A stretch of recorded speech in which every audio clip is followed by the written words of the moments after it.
പ്രവർത്തകനെ അതിക്രൂരമായി വെട്ടിക്കൊന്നു. ദിണ്ടിഗൽ ജില്ലയിലെ രാജകാപട്ടിയിൽ നിന്നുള്ള ബാലകൃഷ്ണൻ എന്നയാളെയാണ് ബൈക്കിലെത്തിയ അജ്ഞാത സംഘം വെട്ടിക്കൊലപ്പെടുത്തിയത്. കഴിഞ്ഞ ദിവസം വൈകുന്നേരം 6 മണിയോടെ കൂട്ടുകാരുമായി സംസാരിച്ച് നിൽക്കുമ്പോഴായിരുന്നു നടു റോഡിൽ വെച്ച് ആക്രമണമുണ്ടായത്. സംഭവം അറിഞ്ഞ് പോലീസ് എത്തുമ്പോഴേക്കും മുറിവുകളിൽ നിന്ന് രക്തം വാർന്ന ബാലകൃഷ്ണൻ മരിച്ചിരുന്നു. സാമ്പത്തിക തർക്കമാണ് കൊലപാതകത്തിന് കാരണമെന്നാണ് പോലീസിന്റെ പ്രാഥമിക നിഗമനം.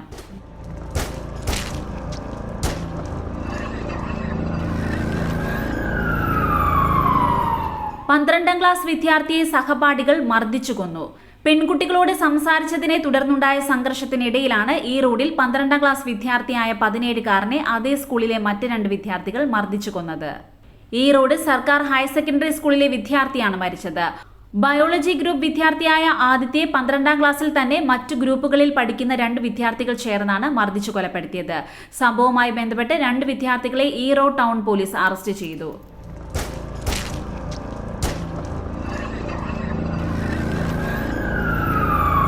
അവിവാഹിതയായ 40-കാരിയെ വിവാഹ വാഗ്ദാനം നൽകി പീഡിപ്പിച്ച 49-കാരൻ അറസ്റ്റിൽ.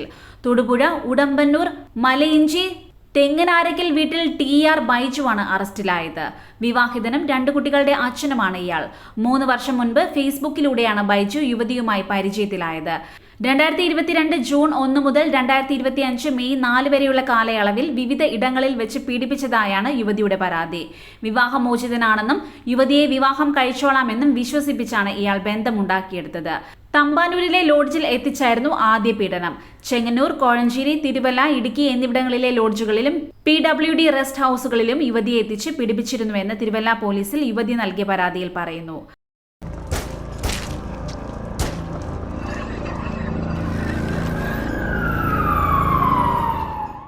വൈദികനെ പള്ളിവക കെട്ടിടമുറിയിൽ തൂങ്ങി മരിച്ച നിലയിൽ കണ്ടെത്തി. കാസർഗോഡ് അമ്പലത്തറ 7ാം മൈലിലാണ് സംഭവം.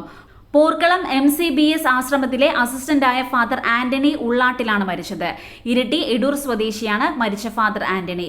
ഇദ്ദേഹം 1 വർഷമായി പോർക്കളം MCBS ആശ്രമത്തിലാണ് താമസിക്കുന്നത്. ആശ്രമത്തിലെ മറ്റൊരു വൈദികൻ പുറത്തുപോയി രാത്രി വൈകിയാണ് തിരിച്ചെത്തിയത്. രാവിലെ കുർബാനയ്ക്ക് കാണാത്തതിനെ തുടർന്ന് ഫാദർ ആന്റണിയെ അന്വേഷിച്ച് മുറിയിൽ എത്തുകയായിരുന്നു. അപ്പോൾ അവിടെ നിന്ന് വാടകയ്ക്ക് കൊടുത്ത വീട്ടിലുണ്ടെന്ന് എഴുതിയ ഒരു കത്ത് ലഭിച്ചു. ഇതേ തുടർന്ന് ആ വീട്ടിൽ നോക്കുമ്പോൾ വൈദികനെ തൂങ്ങി മരിച്ച നിലയിൽ കണ്ടെത്തുകയായിരുന്നു.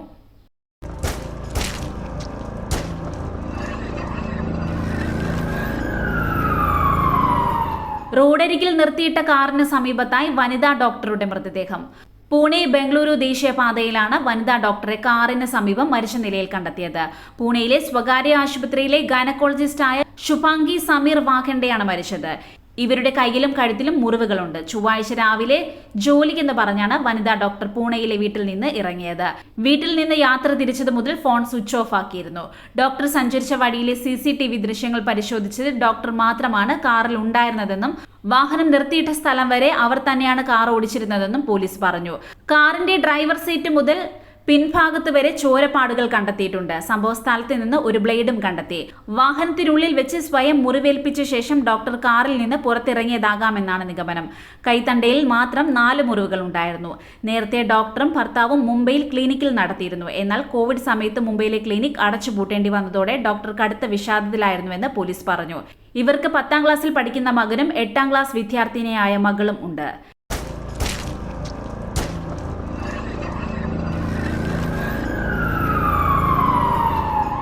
ബസ്സിൽ യുവതിക്ക് നേരെ ലൈംഗിക അതിക്രമം നടത്തിയ സ്വകാര്യ ബസ് കണ്ടക്ടർ അറസ്റ്റിൽ.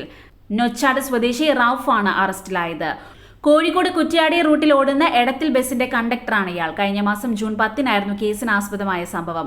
ഓടിക്കൊണ്ടിരുന്ന ബസ്സിൽ വെച്ചാണ് ഇയാൾ യാത്രക്കാരിയായ യുവതിക്കെതിരെ ലൈംഗിക അതിക്രമം നടത്തിയത്. സംഭവത്തെ തുടർന്ന് യുവതി ബഹളം വെച്ചതോടെ പ്രതി ബസ്സിൽ നിന്ന് ഇറങ്ങി ഓടുകയും ഒളിവിൽ പോവുകയും ചെയ്തു. പ്രതി വീട്ടിലേക്ക് വന്നതോടെയാണ് അറസ്റ്റ് ചെയ്തത്.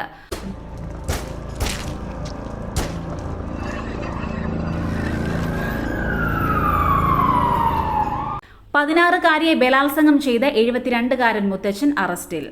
നീലേശ്വരം സ്വദേശിയായ 72-കാരനാണ് പിടിയിലായത്. 1 മാസമായി ഇയാൾ കുട്ടിയെ പീഡിപ്പിച്ചു വരികയായിരുന്നു എന്നാണ് വിവരം.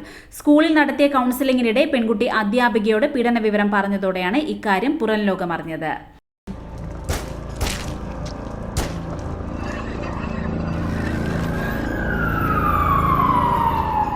10ാം ക്ലാസ്സുകാർ ചേർന്ന് 8ാം ക്ലാസ് വിദ്യാർത്ഥിയെ ക്രൂരമായി മർദ്ദിച്ചു. യൂണിഫോം ധരിക്കാതെ സ്കൂളിൽ വന്നതിനാണ് 10ാം ക്ലാസ്സുകാരായ 6 പേർ ചേർന്ന് വിദ്യാർത്ഥിയെ ക്രൂരമായി മർദ്ദിച്ചത്. പാലക്കാട് മണ്ണാർക്കാട് കാരക്കുറിശി സർക്കാർ ഹൈസ്കൂളിലാണ് സംഭവം. മർദ്ദനത്തിൽ ഗുരുതരമായി പരിക്കേറ്റ കുട്ടി ആശുപത്രിയിൽ ചികിത്സയിലാണ്. പ്രതികൾക്ക് പ്രായപൂർത്തിയാകാത്തതിനാൽ ജുവനൈൽ ജസ്റ്റിസ് ബോർഡിന് റിപ്പോർട്ട് കൈമാറി.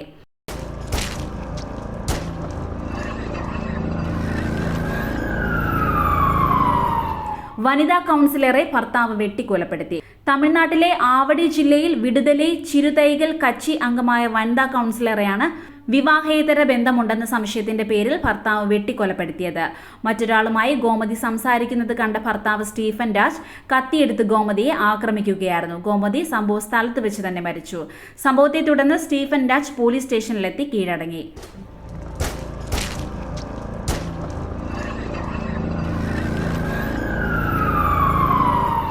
കള്ളുഷാപ്പിൽ ഭക്ഷണത്തെ ചൊല്ലിയുള്ള തർക്കം, യുവാവിന് ക്രൂരമർദ്ദനം, 3 പേർ അറസ്റ്റിൽ. സഹോദരങ്ങളായ പൈനൂർ മാളുത്തറ കിഴക്കേനട വീട്ടിൽ സനത്, സഞ്ജയ്, താന്യം ചെമ്മാപ്പിള്ളി വടക്കൻതുള്ളി വീട്ടിൽ ഷാരോൺ എന്നിവരാണ് അറസ്റ്റിലായത്. കഴിഞ്ഞ 3 രാത്രി 7:30 കേസിനാസ്പദമായ സംഭവം നടന്നത്. വലപ്പാട് ബീച്ച് പാണാട് അമ്പലം സ്വദേശി തൃപ്രയാർ ശൈലേഷിനാണ് മർദ്ദനമേറ്റത്. തൃപ്രയാർ കള്ളുഷാപ്പിൽ കുഴുവ വറുത്തത് കഴിച്ചുകൊണ്ടിരിക്കുകയാണ് സംഭവം. യുവാവ് കഴിച്ചുകൊണ്ടിരുന്ന പ്ലേറ്റിൽ നിന്ന് പ്രതികൾ അനുവാദം കൂടാതെ മീൻ വറുത്തതെടുത്ത് കഴിച്ചു. ഇത് തടഞ്ഞതോടെ കള്ളുഷാപ്പിൽ നിന്ന് പുറത്തേക്കിറങ്ങിയ ശൈലേഷിന്റെ കഴുത്തിലൂടെ ബലമായി കൈയിട്ട് പിടിച്ച് തൊട്ടടുത്തുള്ള ഹൈവേ മേൽപ്പാലത്തിനടിയിലേക്ക് കൂട്ടിക്കൊണ്ടുപോയി ആക്രമിക്കുകയായിരുന്നു. സനത് വലപ്പാട് പോലീസ് സ്റ്റേഷനിൽ ഒരു വധക്രമ കേസിലും അന്തിക്കാട് പോലീസ് സ്റ്റേഷനിൽ സ്ത്രീയെ ആക്രമിച്ച് പരിക്കേൽപ്പിക്കുകയും മാനഹാനി വരുത്തുകയും ചെയ്ത ഒരു കേസിലും പൊതുസ്ഥലത്ത് ലഹരിക്ക് അടിമപ്പെട്ട് ശല്യമുണ്ടാക്കിയ ഒരു കേസിലും മയക്കുമരുന്ന് ഉപയോഗിച്ച കേസിലും പ്രതിയാണ്.